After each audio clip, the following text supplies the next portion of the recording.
Bueno, seguimos en la Feria Internacional del Libro de Guadalajara en su 31ª edición. Hoy me encuentro con Rubén Cortés. Un placer. ¿Cómo te está tratando México?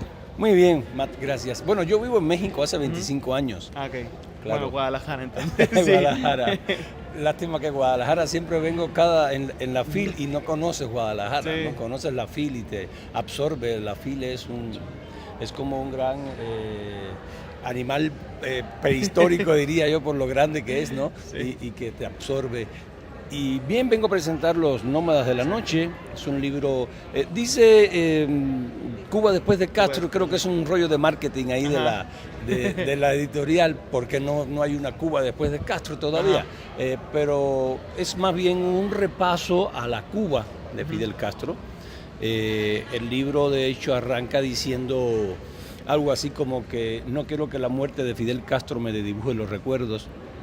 A 4 generaciones de mi familia, el gobierno de Fidel Castro le señaló dónde trabajar y qué estudiar, a cuál hospital ir, qué programas de televisión ver y qué emisiones de radio escuchar, qué libros leer, en qué clínica nacer, en cuál funeraria ser despedidos y en cuál cementerio ser enterrados. Yo creo que esto engloba y generaliza mucho el sistema de gobierno dictatorial, autoritario, en el que derivó la Revolución Cubana. Yo diría que es una historia breve de esta Cuba de estos 60 años. Es un libro que se lee muy rápido, un libro que yo diría que es trepidante por la manera en que lo escribí. Tiene apenas 87 páginas, es una colección pequeña de cal y arena que se hace justamente así, ese es su formato. En realidad, si vas a escribir de este tema, pues necesitarías muchas páginas, pero yo creo que viendo la FIL, estaba comentando tras bambalinas contigo aquí hace un rato, que viendo la FIL hay mucha oferta literaria y libros que generalmente no sé si haya tiempo para leer, ¿no? Libros de 700 páginas, el más nuevo de Paul Auster, 4321, la verdad es un libro que tiene 700 páginas y no hay manera de entrarle. Cuando ves este tipo de libros con menos páginas, ya de por sí el lector dice, bueno, lo puedo acabar rápido, ¿no? Sí. Y este tiene la particularidad de que tiene mucho del ensayo. En estas 86 páginas, 87, tiene mucho del ensayo por los datos, por el ritmo, tiene mucho de la historia, igual por los datos verificables, por las fechas, tiene mucho de la tensión y de la pasión de la novela, por muchos giros del lenguaje que uso, es mi estilo.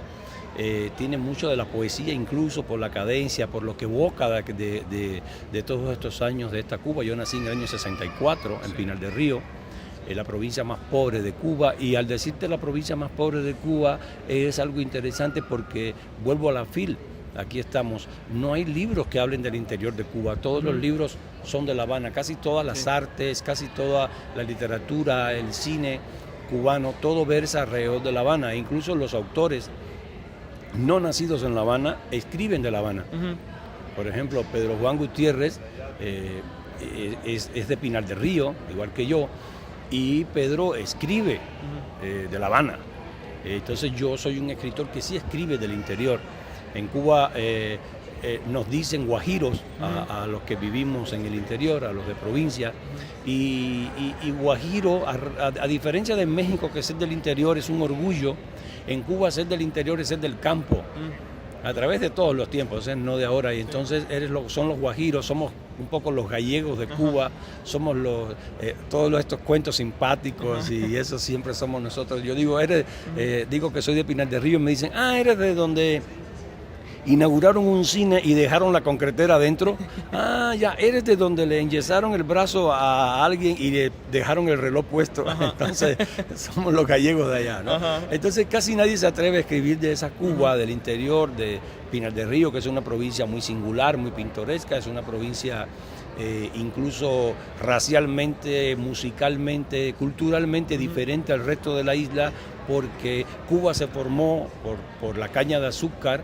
Cuba se formó de La Habana hacia el oriente y porque es donde se cultivaba la caña de azúcar. En Pinar del Río los españoles no cultivaron la caña y por lo tanto hay una población mayoritariamente blanca, la música, Polo Montañés, por ejemplo, un cantante conocido, una canción que se llama Un montón de estrellas, Flor pálida, y que se malogró, se chocó un accidente y murió. Desde ahí es una música que no es solamente, no es para bailar, es una música más bien para escuchar. Los paisajistas cubanos, los mejores son los de Pinar del Río, una pintura más lánguida, más plácida.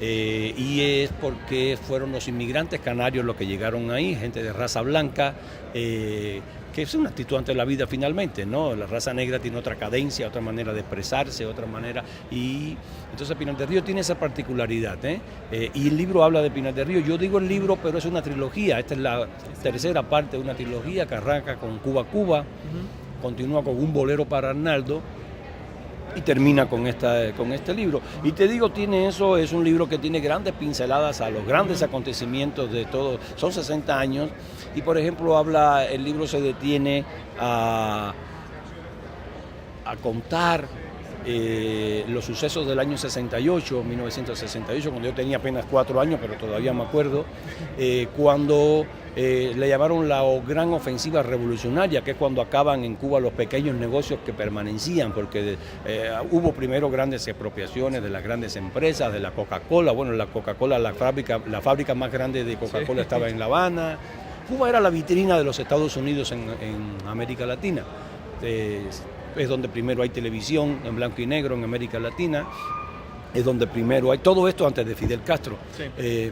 Donde primero hay televisión en colores. En Cuba surgen las radionovelas, después las telenovelas.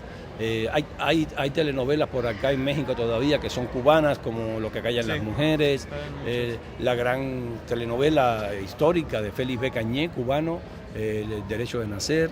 Entonces, expropia Cuba todo eso, el gobierno revolucionario, que después deriva en una dictadura, expropia todas esas grandes empresas, pero en el año 68 quedaban barberías, un puesto de fritas, algún carrito de helado, alguien que vendía en su casa algo que le llamábamos cremas, duro frío, algo que viene siendo aquí como el raspado acá, algo así, ¿no? Y entonces todo eso lo nacionalizó. El ya comunismo cubano, ya convertido en comunismo, y entonces para mí como niño fue terrible porque dejé de ver, para mí era una ilusión siempre escuchar la campanilla del heladero. Eso se acabó. El gobierno dijo que iba a garantizar los helados, que iba a garantizar los zapatos, bueno, remendar los zapatos, una gran utopía que terminó en un fracaso y está envuelta en lo que es actualmente, ¿no? Y yo diría que el libro cuenta también de una manera fehaciente, rápida, no por rápida débil, al contrario, es un libro robusto por la cantidad de fechas que da, por la cantidad de datos. Es un libro que aquí en todo esto que te estoy contando está en el libro, en apenas 86 páginas. Tú dirás cómo, bueno, hay que leerlo para darse cuenta. El origen de la salsa, por ejemplo, la música, la salsa surge justamente a raíz de cómo se cierra el sistema cubano y ya no deja salir a los músicos. Cuba, la música cubana en los años 40 y 50 era la reina del baile en Nueva York y de pronto en el año 59, cuando ya no dejan salir a músicos cubanos, entrar y salir, las orquestas cubanas en Nueva York empiezan a quedarse vacías. Sí. Entonces tenían una fiesta, tenían un show el sábado y el director decía, oye, se me quedó el trombonista en Cuba, o sea, no me lo dejaron regresar. ¿Tú conoces a alguien? Sí, yo conozco un trombonista dominicano. Ah, pues échale, dile que venga para acá. Oye, el timbalero, yo conozco un timbalero venezolano, que venga para acá. Entonces le decían, aquí tocas música cubana, tú sigues la célula ritmática cubana, pero resulta ser que era dominicano. Finalmente se le salía el dominicano que llevaba adentro y ya en los años 70 surge esa mezcla y le llaman salsa. La Fania, el sello musical Fania Star, se le ocurre ese gran nombre, muy comercial, salsa, y porque en realidad era una salsa. Ya la música era la célula ritmática cubana, pero era una salsa ya de músicas, y por ahí se forma la salsa. Eso se cuenta acá también. Y es un país singular, y lo triste de todo esto es que es un sistema que le quitó al cubano la singularidad propia, porque el sistema comunista cubano obliga a la uniformidad, obliga a que todos sean iguales, que todos se comporten de manera igual, que todos hablen igual, que todos se expresen igual, que todos digan lo mismo. Entonces eso mata al ser humano, ahí empieza la libertad. Cuando tú pierdes la singularidad de ser tú mismo, cuando tú pierdes esa particularidad, pues yo creo que es pierdes la libertad. Sí. Y la libertad también es eso. Ya por no hablar de la libertad como la conocemos nosotros acá, que es la libertad de expresarte, de salir a la calle, de decir algo, de todo eso, ¿no? Entonces es un libro, termina la trilogía con él y yo diría, yo repito, es interesante por eso, es un libro que habla básicamente del interior de Cuba. Ahora en Netflix hay series sobre Cuba, son de La Habana, y yo defiendo mucho el interior, es un lugar muy rico. Y sobre todo esta parte de Pinar del Río, que es la más cercana también a México, son apenas 210 kilómetros a Cancún. Y yo creo que vale la pena leerlo por eso. La editorial siempre me regaña por lo que digo en las entrevistas, lo que te voy a decir ahora, porque dice, oye, yo lo que quiero es vender, ¿no? Yo no vivo de los libros, yo soy periodista, yo soy director de un periódico, del periódico La Razón, en la Ciudad de México. Yo escribo sobre Cuba, pero soy un mexicano converso, que somos los peores. Yo soy mexicano, yo no tengo por Cuba una nostalgia como la mayoría de los emigrados, yo por Cuba tengo una nostalgia sin lágrimas. No tengo necesidad de ir a Cuba, las cosas de Cuba, las que quiero las tengo conmigo, no necesito ir a buscarlas, a verlas, y soy un mexicano hecho y derecho, pero recomiendo mucho el libro justamente por eso, no vivo de los libros, pero sí es una lectura interesante, diferente a una oferta que tú ahora mismo estabas buscando libros cubanos acá para ver, y no hay un libro cubano que te cuente todo esto, no lo hay, ¿no? No lo hay, acá lo que vienen a la FIL cada año, hace 3 años que vengo, son libros cubanos antiguos, viejos, que ya no te cuentan nada nuevo. Lo nuevo de ahora pues te lo cuenta gente de adentro, por ejemplo hay autores como Leonardo Padura que vive en Cuba. Vivir en Cuba significa, por muy libre que quieras ser y todo, o por muy libre que seas o que te comportes con libertad, siempre tienes que estar dentro de unos cánones, dentro de un cinturón de hierro que no te permite hacer muchas cosas. De hecho, Leonardo Padura en las entrevistas siempre aclara que él no quiere hablar de política, que él habla de literatura, pero si vienes de Cuba tienes que hablar de política, es imposible, ¿no? Entonces es como que milites en el PRI y no quieras hablar del tapado, ¿no? Es una costumbre priista, es inherente al PRI. Entonces vivir en Cuba es una actitud ante la vida. Tú escoges vivir ahí, ¿no? Escoges vivir en tu tierra, pero escoges vivir también bajo una dictadura. Entonces yo creo que debes explicar eso. Entonces los libros de Padura, por ejemplo, son libros que hablan de que en Cuba hay escasez, de que en Cuba hay limitaciones, pero nunca dice por qué hay limitaciones. Son los autores que viven en Cuba juegan con la cadena, pero no con el perro. No les permiten. Claro, no les permiten. Entonces este libro es un complemento a eso. Este y la trilogía, Cuba, Cuba, un bolero para Arnaldo y Los Nómadas de la Noche. Pues perfecto, entonces ya saben, este es el tercer libro, ya pues, acaba de mencionarlo, los primeros 2, para que vayan, los busquen. ¿En dónde podemos encontrarlos? En Calle Arena, en el stand de Calle Arena, yo soy autor de Calle Arena, ahí están mis otros libros, está Crónicas de Guerra, soy corresponsal de guerra, y está también 9 meses en la eternidad, la historia de 3 pescadores mexicanos de Nayarit que se extraviaron 9 meses, hace años, ¿te acuerdas? En el 2006. Entonces, ahí están todos, es una editorial Calle Arena, una editorial ya tiene 30, casi 40 años, es una editorial, el dueño es Héctor Aguilar Camín, Rafael Pérez Gay, un grupo de amigos que en los años 70 se juntaron e hicieron esa editorial.